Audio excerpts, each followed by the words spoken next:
You have to trust the process. God might not work instantly in your life, but you have to be right there even when you are sick. You have to be here even when your life is hard. You have to trust the process. Walk with Him even when things are not working in your life. This is what the Christ did to the blind man. Get the point. Take a step forward. We want to thank God for the opportunity that He has given us to be here for the Sabbath worship, because it is on the Sabbath that God or Christ is preached more than any other day. And He has given you this opportunity to come to His presence so that you hear His word and you re-energize yourself for the week. He will renew your spiritual capacity and the strength in this life. To my brother and a friend Eric and your wife Janice, want to wish you the best, and we pray for you, and God will have His way to your life. Can somebody say amen? So that is my prayer, and it is my belief that sometimes we have to trust God even when God does not make sense to our life. Even when life pushes us to some hard situations, God has never ceased to be God. He still remains in charge and in control. God never runs out of options, and things never get out of control. Things never get out His hand. He is the one who created you. He's so powerful that He knows you. And even when the Bible says that He can even number the hairs that you have on your head, Eric, I want to tell you, this God knows your challenge. Can somebody say amen? So, if we will not say that God is unaware of the healthy challenge your wife is going through, even those who are in that facility that we are seeing up there, it doesn't mean that God has run out of options for them to be there. Sometimes God has to work in steps and in stages in your life. Sometimes He has to put you in a process so that for His own reason you can increase your faith and you can know this God more than the way you knew Him. And I know out of this experience you will know God more than you knew Him before, because every experience that we go through in this life gives us an opportunity to know God and to know Him better. So for us to sit in this place, others are seated in the hospital or lying on those beds, and others are just lying in the morgue. They have no life.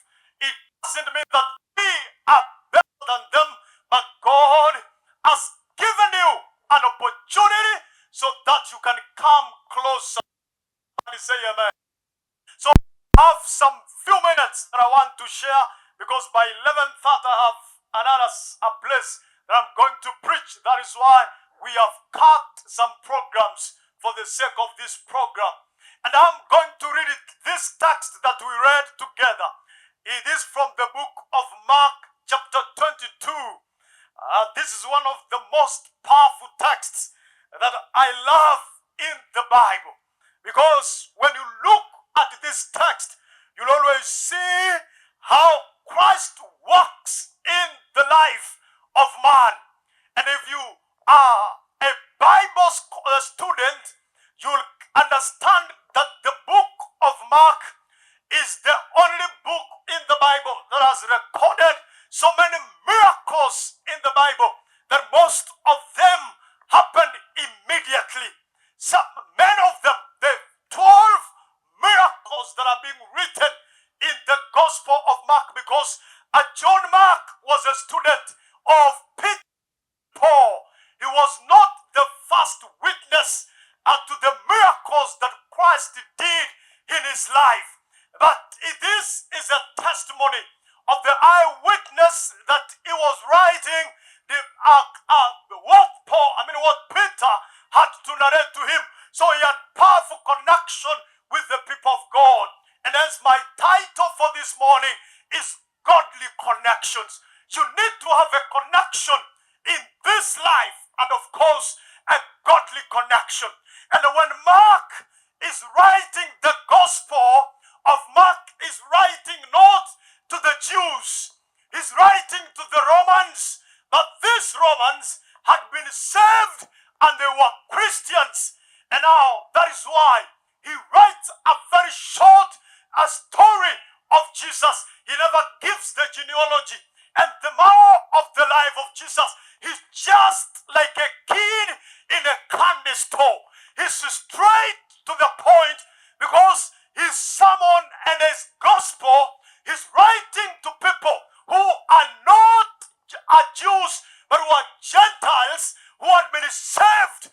And now he writes most of the miracles. And what my Bible tells me, that there's one word that Mark loves to use, and that word is straightway or immediately.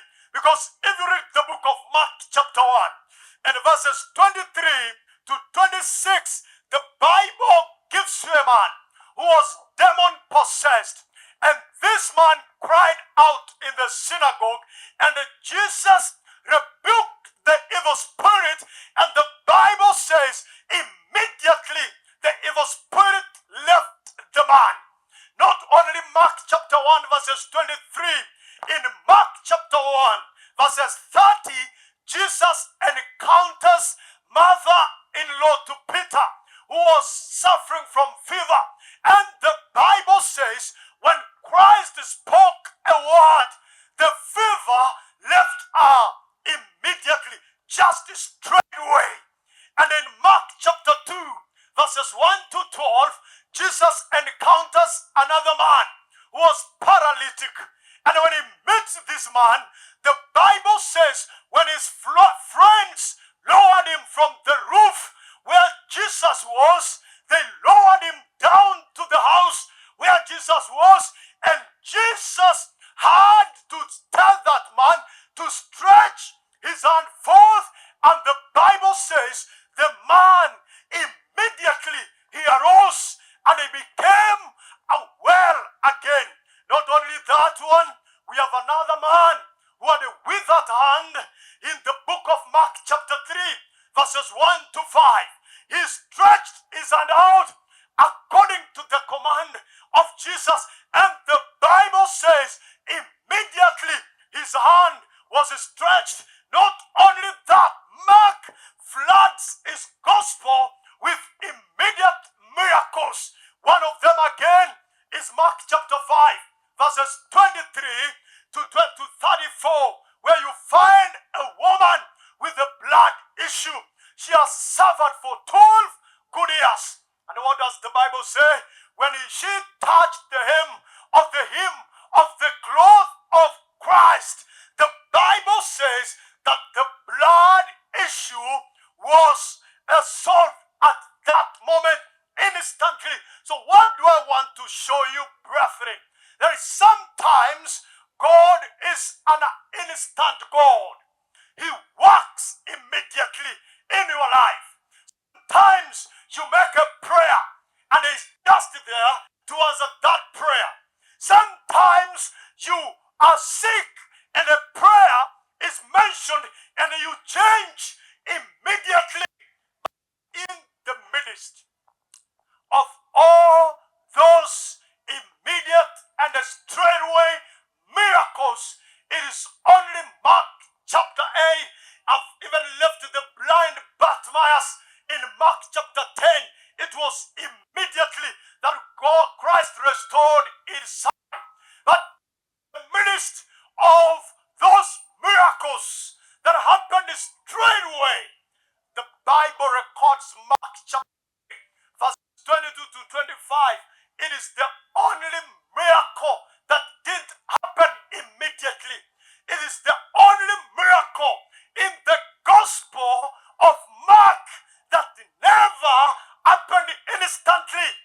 what Mark want to show us, that this is the real miracle that goes with our reality.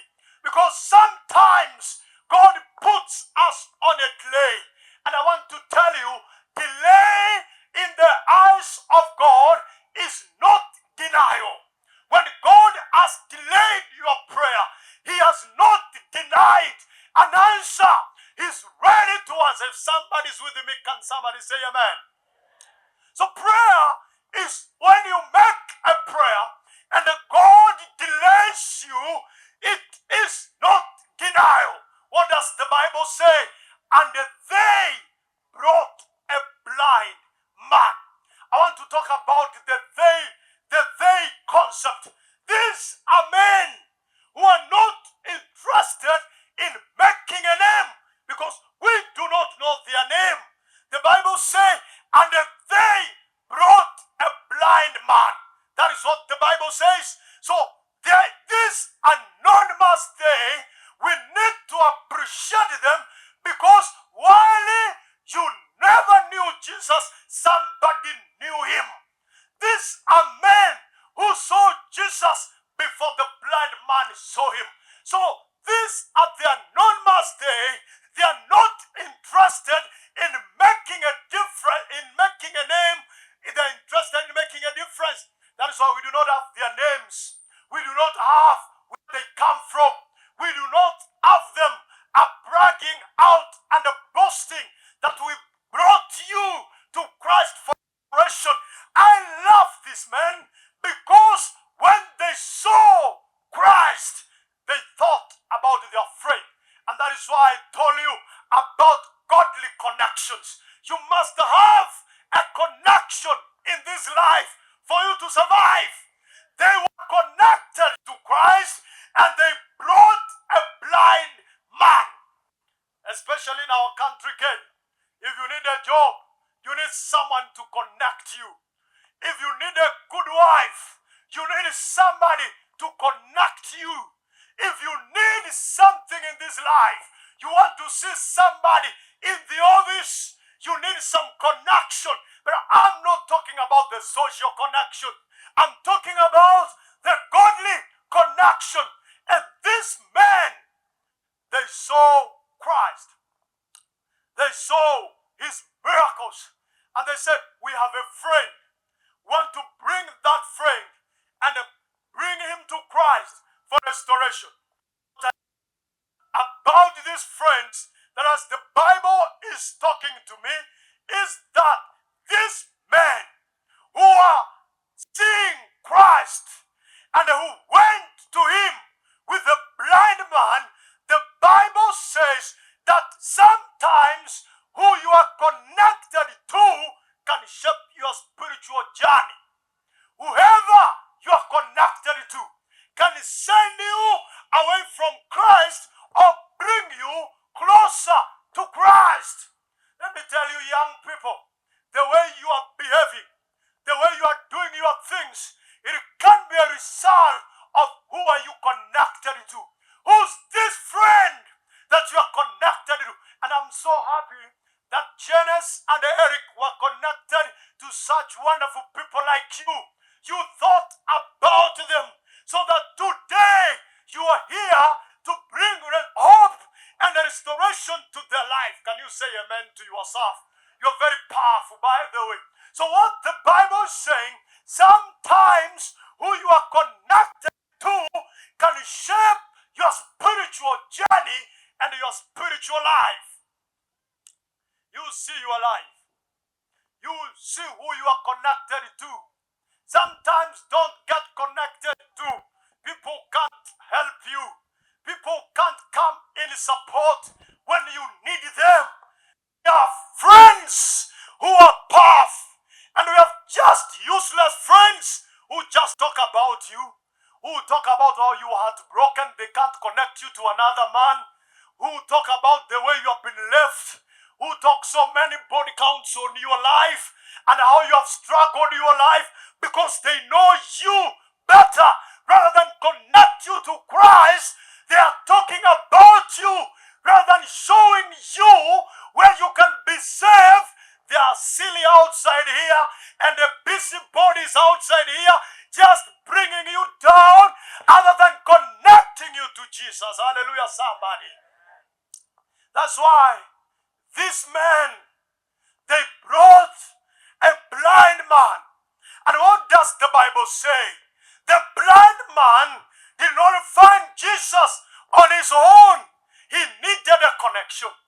And you can agree with me that where you are today is because of somebody's prayer. It's because of your mama's prayer. It's not that God really has spared you because you look so elder, so you look so elite, so you are so powerful. It's not because you sing with mighty.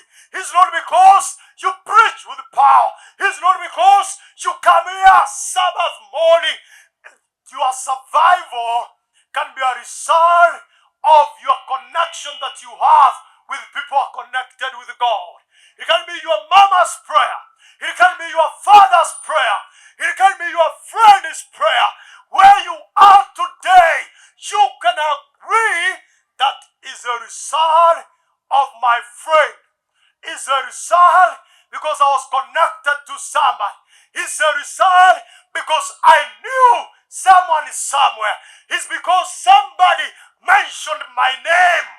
Even Joseph, a powerful young man, a man who was upright, a man who was faithful in his life. He needed a connection of a prisoner. That is why he tells him, when you go to Pharaoh, just make a mention of my name. And Eric and Janice, we are going to make a mention of your name. Hallelujah. Just make a mention of their name. Just pray for them. This blind man didn't know Jesus by himself. And what the Bible says is that the people we have in our life, they can lead us toward Christ or away from him. And you'll come to understand that godly connections will lead you closer to Jesus. If you are in some connection that are taking you away from church, that's a wrong connection. If you have some connections that are taking you to clubs, to night parties, you come here drunkard, you sing, you go home, that is a wrong connection. You need a godly connection. Hallelujah. You need some friends in your life who will face you and tell you the truth that whatever you are doing, young girl, is not right. Whatever you are doing, young man, is not right. You need such kind of friends. Hallelujah. So dear friends, I want to share with you this text. What the Bible says. When they brought a blind man to Christ, they begged him to touch him. Your responsibility is to bring someone to Christ. Is not to command what Christ is going to do on them. Because he has power, what he can do for them. And what the Bible says, he didn't touch him. He held his hand and walked out of the city. Means that your work is done. You are good friends. How didn't you know that yes, these were friends, but Christ used them to bring him to bring the blind man to Christ so he can take him away from them. Because they might be the reason that this man had not come to Christ. And that Jesus used them as an avenue to bring the blind man to him. And the Bible says that Christ did restore the sight immediately. He held the hand of the blind man and walked with him out of the city while blind. Why didn't Christ restore the sight, then walk with this man outside the city? Why did he not restore the sight? This one tells me one thing. You have to walk with Christ while blind.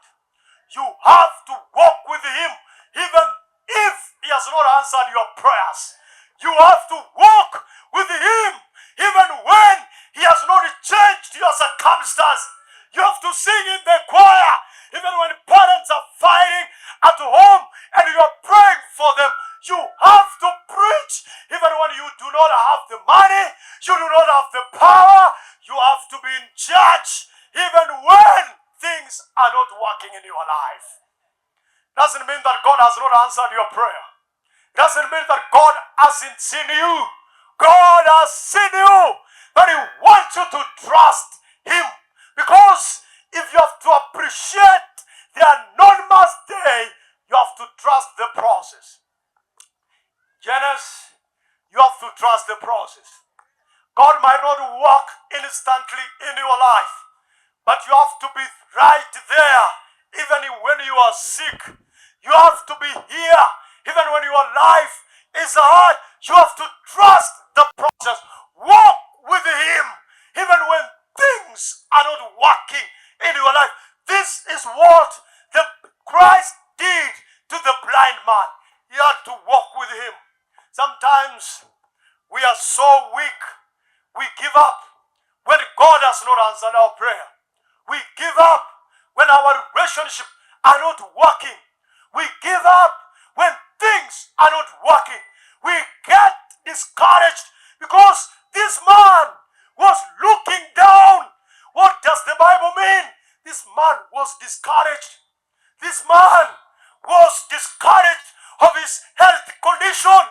But the Bible says, when Christ walked with him outside the city, I wonder what Christ was telling this man. Because they were not in a hurry. They didn't use a car. They didn't use a matatu. They just walked. They walked for some time. They walked outside the city. And I know that Christ might have sharing his life to this man so that this man can have a personal experience with Christ. Hallelujah. That's why I want to tell you, even when you will not have enough money to treat your sickness, what just simply Christ is saying is walk with me. Even when you have run out of money, walk with me. Even when you have run out of friends and you had to take him out of his friends, somebody here, you must thank God because he took I took you out of that relationship. He had to cut the connection you had with some friends. He had to change your life because he needed you. And what the Bible said, while they walked outside the city, Christ had to touch him. And he touched him twice. The first time, he touched him and asked him, did you see anything? And the man says, yes, I see men. What does that mean? That tells us that the miracle worked. The miracle worked. That is what the Bible is saying. And the body saying, I see men like trees walking. What was the problem? The problem is not his sight because he saw. The problem is that the focus was wrong. Sometimes you are here, but with the wrong focus. Sometimes you are here with the wrong focus. You need Christ to touch you to restore your focus. Hallelujah. Amen. So it is my prayer that as we support our friends here today, God will change their focus. And God will do something in their life. You need a godly connection for you to survive in this world. And you need Christ to restore your focus for whatever thing that you have in this life. So it's my prayer that as I finish this morning, that for sure you will need a second touch, not for sight, but for focus. So this morning, I want to pray with you, and I want to put you in the hands of God. That as we support our dear brother and our dear sister. And as we pray for them, we want God to touch. And as He touches you, not to see your sickness, not to see your struggle, not to see how you not make the man, but to see the hand of God in your life. Hallelujah. The same God, the blind man, will restore your focus. I've never connected that this is your daughter. This is today I have known. I want to believe that as we pray today, God will do something for Janice and Eric. Where is Eric? Do something for both of you. This is a wonderful family that I know personally. Janice, God will do something for you. And I want to make this prayer for you. Just trust the process. He will restore your health finally. He will take you through a process.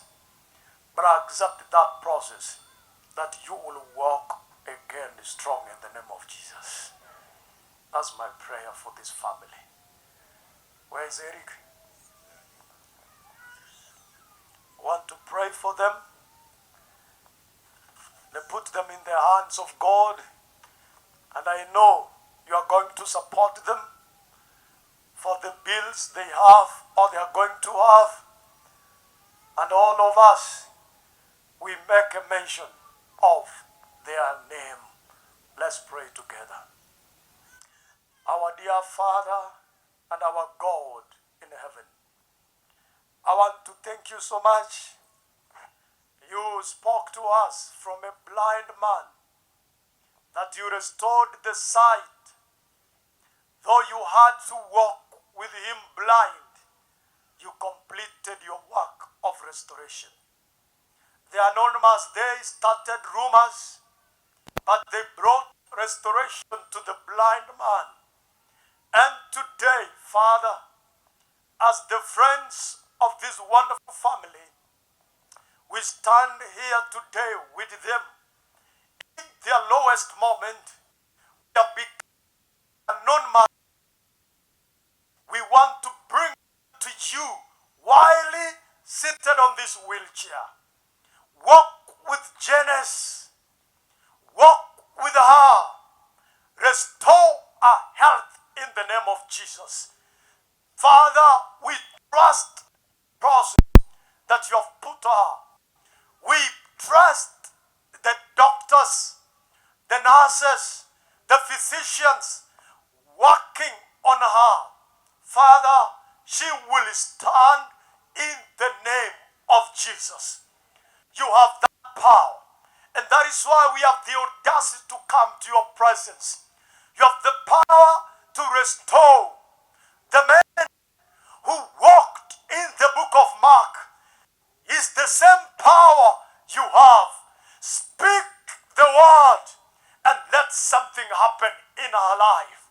Do something for this family, for we trust in you and we believe that you can do it. For this is our corporate prayer in the name of Jesus. Amen. God bless you. And God will do something for your family. Eric, God will restore the health of your wife. God will walk with him while he's seated on this wheelchair. You'll have a personal experience with this God, and you'll be a living testimony to many that once you used a wheelchair, but today